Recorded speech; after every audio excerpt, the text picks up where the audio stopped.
Perkenalkan,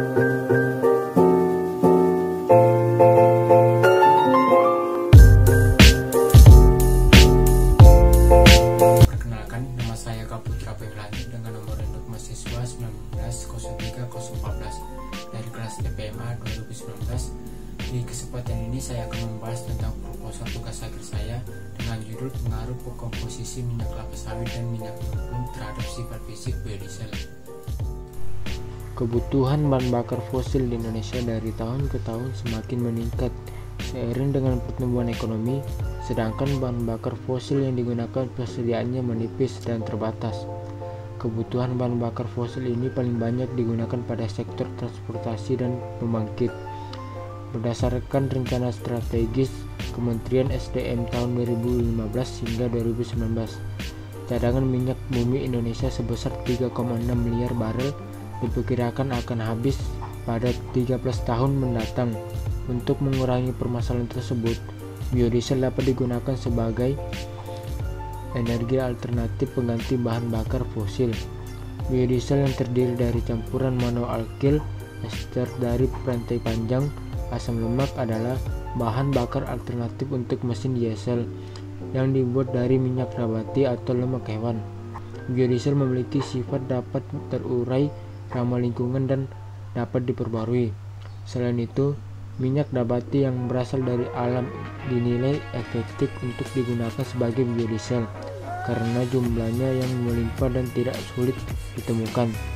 Biodiesel memiliki kelebihan yaitu cetana dan titik nyala yang lebih tinggi. Sifat fisik dan kimia biodiesel sangat dipengaruhi oleh asam lemak pembentukannya, viskositas berjenis, angka cetana, dan nilai iodium. Dipengaruhi oleh ketidakjenuhan asam lemak. Semakin tidak jenuh asam lemak akan mengakibatkan menurunnya angka cetana dan stabilisasi oksida yang rendah. Panjang rantai asam lemak juga berpengaruh pada sifat fisik biodiesel. Karena adanya pengaruh asam lemak pembentuk, maka sulit untuk membentukkan komposisi biodiesel. Maka cara alternatif yang dilakukan yaitu memperbaiki sifat-sifatnya dengan membuat variasi komposisi asam lemak pembentukannya. Bahan baku minyak nabati yang potensial untuk dijadikan biodiesel di Indonesia salah satunya yaitu minyak kelapa sawit.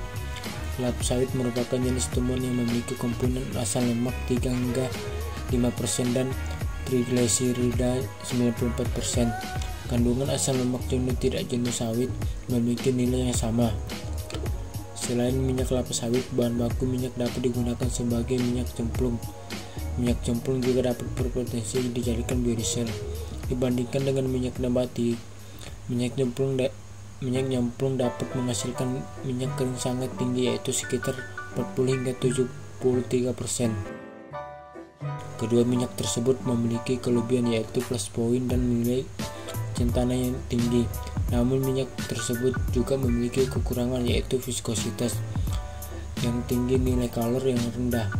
Viskositas yang tinggi dan nilai kalor yang rendah sangat mempengaruhi kualitas biodiesel. Nilai kalor biodiesel dari minyak nabati belum memenuhi standar Amerika maupun Eropa karena memiliki 10% yang lebih rendah dari bahan bakar diesel fosil.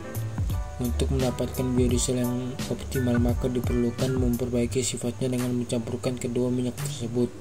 Berdasarkan uraian di atas, maka perlu dilakukan penelitian mengenai pengaruh komposisi campuran minyak kelapa sawit dan minyak nyemplung terhadap sifat fisik biodiesel. Biodiesel yang berasal dari minyak kelapa sawit dan minyak nyemplung dapat dibuat, namun kedua minyak tersebut masih memiliki kekurangannya yaitu viskositas yang tinggi dan nilai kalor yang rendah.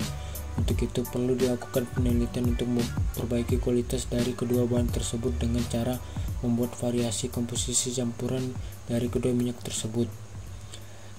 Tujuan dalam penelitian ini untuk memperoleh karakteristik komposisi campuran minyak kelapa sawit dan minyak cemplung terhadap sifat fisik biodiesel dengan beberapa parameter pengujian yakni viskositas, densitas, plus point, dan nilai kalor. Untuk manfaat dalam penelitian ini memberikan kontribusi bagi pengembangan ilmu khususnya di bidang biodiesel, memberikan suatu terobosan baru untuk penelitian biodiesel selanjutnya, dan yang terakhir memberikan ide-ide tentang pembuatan biodiesel agar dapat dimanfaatkan oleh masyarakat.